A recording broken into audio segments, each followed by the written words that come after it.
when I first got hired, it was like another 2 or 3 years before I felt like I had my skills caught up to the other average board artist that I was working with.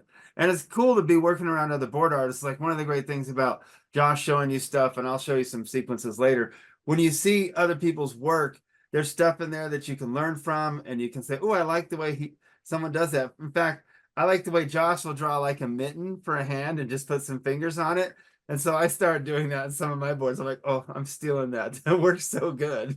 There was a lot of things I wasn't good at when I started in feature. I had to get better at drawing. I had to learn screen direction. I had to learn staging. I had to learn composition. One of the things I noticed for myself was it was too many things to try to do all at once. It's like, it's a lot when you're storyboarding because you're essentially directing it, writing it, you're acting it. You're doing all the stuff. You're doing everything. And it was really overwhelming when I first started. So one of the things I tried to do was every sequence I said, okay, this sequence, I'm going to focus on poses and clear silhouettes. So when somebody taps through it, they're not going to be confused about any of the poses.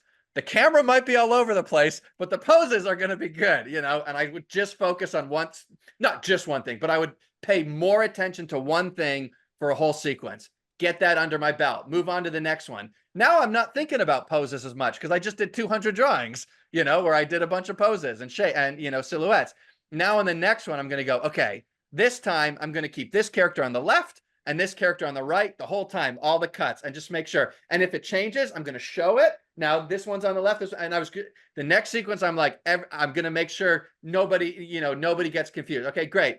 Next time, now I'm going to work on a camera move in this, you know, I'm going to find a way, you know, and so it's like slowly, each time you do something, just try to build on it. Because if you try to do everything all at once, it's like, it's going to break your brain.